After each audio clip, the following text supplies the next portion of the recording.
Well, good afternoon, all those fans of me, James Goodman. And all these shows are now brought to you by my tipping service, Canter Pass Goodies.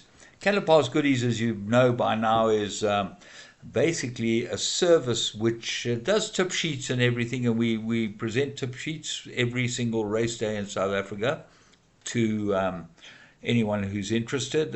850 Rand is the cost of the tip sheet, but I'm focusing more on the Canterpass goodies section, which is the phone call that you get 10 minutes before the off after the horses are cantered down, and I've assessed what I think might be really worth having a bet on, either a Canterpass goodies bet, which is a full bet, or an each way bet, which certainly considers horses that are big prices and that we should be looking at as far as they're concerned. Now, as a result, I like to do shows on topics on races, race meetings, race horses, anything to do with racing in South Africa. And as this week's topic, or this topic that I'm going to do, because it's not weekly, it's whenever I've got enough stuff to be able to work on, is all about the NHRA's newsletter that came out during the week, which said cautionary notice on anti-inflammatory drug treatment of horses. Okay, so let's go into this and discuss the treatment of horses with drugs. Firstly, I'm totally anti it. I don't think that you should be treating them at all. People will turn around and say, but you treated horses with drugs all your life. Well, basically, I didn't. And I was prosecuted by the NHRA on 5 occasions in my 45-year tenure as a racehorse trainer. 2 of them I took to the High Court and won. Okay, because I believed that there was absolutely no substance in them, and that that actually set me up, which we proved was the case. The other 3 were for anti-inflammatories that we really hadn't, or one of them was butazolidine, which used to be an anti-inflammatory that was used, and it was given to the wrong horse, and patently there was a mistake. There was a bronchodilator case whereby my head groom had been using the bronchodilator because he had asthma and a very bad cold, and as a result it showed in one of the tests, and the other one was one of those little class 5 drugs that absolutely meant nothing. It was of no consequence. Anyway, so I know a little bit about this, and I started my career in 1975 as a racehorse trainer, where the most we ever did to a horse was give it a drench, which was a stomach drench before races. We weren't even using vitamins in those days, and basically the horses ran on their ability. Come the 80s, and there started being this huge trend of giving horses performance enhancers, I like to call them. Anabolic steroids was big, and there were trainers that were using anabolic steroids manufactured in Argentina and Australia. And Australia was the anabolic steroids capital of the world at that stage. They produced some very strong anabolic steroids, which were muscle builders and certainly gave the horses a huge edge, as you saw with Ben Johnson and those type of guys who broke Olympic records at will, and they were all on the juice, as we used to call it. Also starting to be used was anti-inflammatory drugs. Now, phenidine is not only an anti-inflammatory, it's a very, very strong painkiller. There was a trainer who built his whole reputation and his livelihood and his ability to train horses, who was giving horses 5 cc's of phenidine the morning of the race. Now, if you give a horse phenidine today, 10 days before a race, you will get picked up. He was giving it on the morning of the races, and his horses used to float to the post and float home in a common canter. He was not a punting trainer, but he had punters in his yard, obviously, and they made a lot of money. Well, the day they took away the phenidine and they found out that he was using it, and he ended up being on the scrap heap. He didn't make it any further than that. Then there were trainers using strong stuff like M99, which is a substance used to knock down animals and make them, render them unconscious. Buffalo, rhinos, that type of thing. It was extremely powerful, and the way that it was used was that you put a drop in a test tube, you mix it with water, you threw it away, you mixed it with water again, threw it away, and then mixed it with water the third time and took that out and injected it 20 minutes before a race. And people were using this, and these horses were running forever. As soon as they found out about all this stuff, which took years and years and years, that trainer also ended up on the scrap heap. But it just shows you. So there have been many, many instances of people using illegal substances to performance enhance. And why do they want to performance enhance? Because if you start using those things, what I've found out from and watching all of these guys is they go on this like ego trip where they think that they're invincible and they can't stop. But basically the horse is the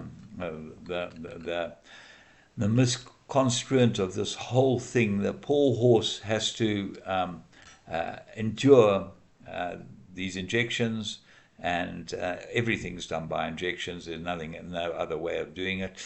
There became, in the 2000s, there became bronchodilators where they were starting to use things that were improving the horse's heart, lung capacity, heart capacity.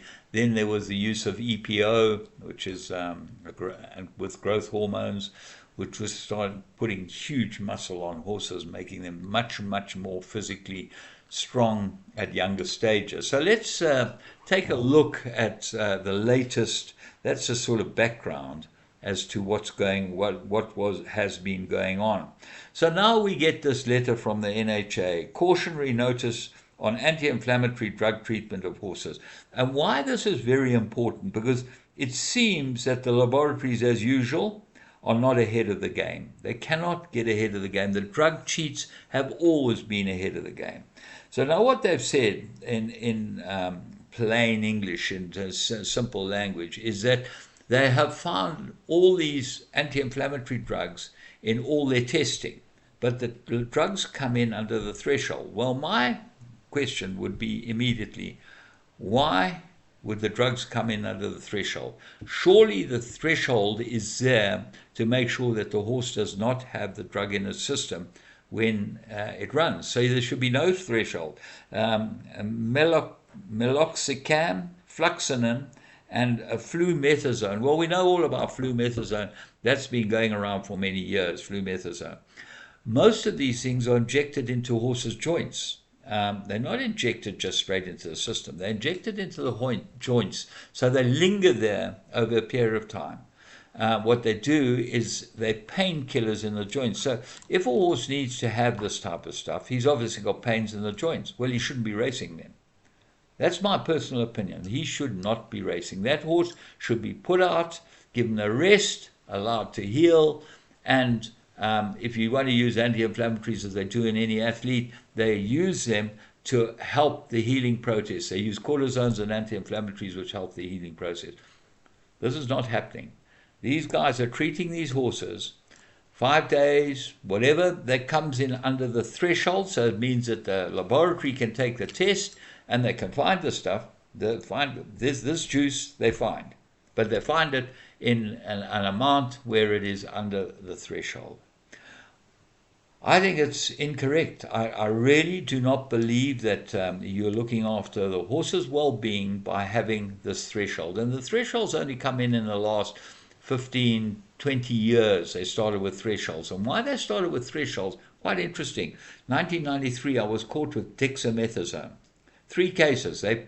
Cheers. Have a sip. It's a very, very sad time of my life. I was training a lot of winners. I was building Reinkiesfontein. I'd been a pioneer and architect of all that. So I was caught with dexamethasone. Well, what actually ensued was that I got a young man called Dr. Klatzo, who turned out to be the best forensic scientist in South Africa and one of the best in the world. He was very young, and he took the case for me so that we could go to the High Court and fight the case, because I said I was not breaking the rules. I gave the horses dexamethasone after they galloped on a Tuesday morning. I admitted it freely. And the rule said you were not allowed to administer anything to any horse post acceptance time. Well, acceptances were on Tuesday. Now, why I know that they set me up is that I had 3 horses picked up with dexamethasone in them in June and July, and they were all Joburg based. The interesting thing was that there was a horse called Dorset who I took down to win the J.G. Hollis, I think it was, for 2-year-olds over 1,400 meters at Clearwood. And declarations for that race was more than a week before the race. But he got his dexamethasone 5 days before the race. And what was interesting was that when we looked at all the records and started saying, but how did they find this dexamethasone? And what were they looking for? Were they looking for me, which they patently were? I was branded a troublemaker, so it came from the inside. Was that Dorset, who won a big race in Durban, never came up positive. So they were actually targeting me and my horses that won in Johannesburg, and they've obviously forgot or didn't consider taking the horse in Durban. If they'd taken him, I was gone. High jump. Because he got it after the time of declarations. Anyway, we ended up going there. Firstly, they warned me off. They took a 2-page advert in computer form that I'd been caught as a drug cheat, this and that and the other, and there was a lot of aggravation about it.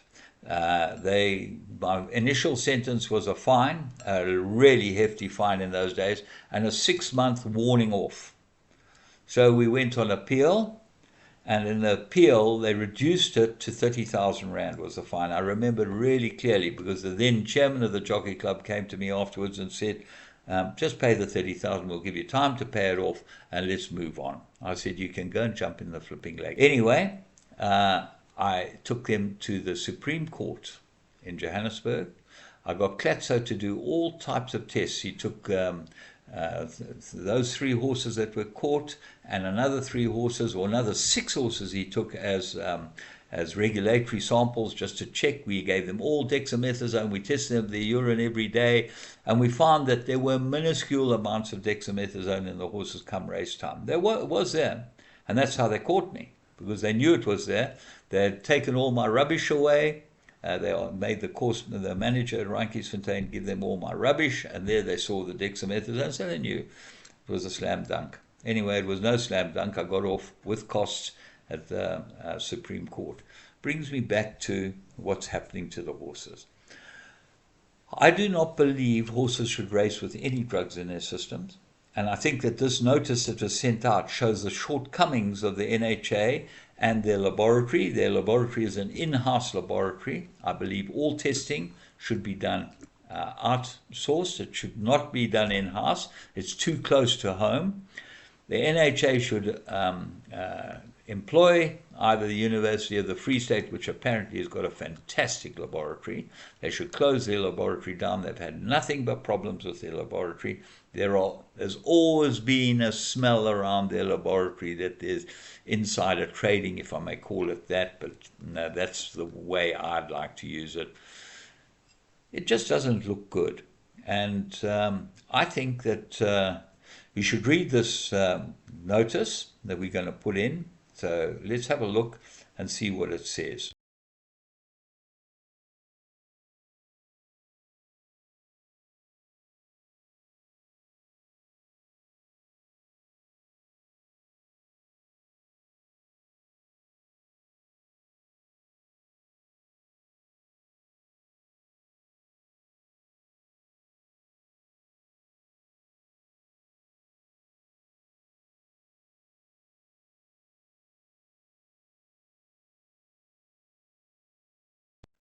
So you've read this notice now, and basically what it says, trainers will be in violation of Rule 10.1 0.5.14 if entries in the treatment register. So now what happens is that the NHRA is hiding behind the treatment register.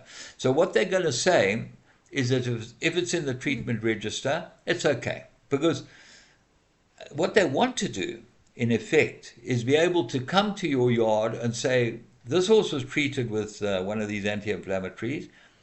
It's in the treatment register, but why was the horse not given a holiday? Which no one can explain.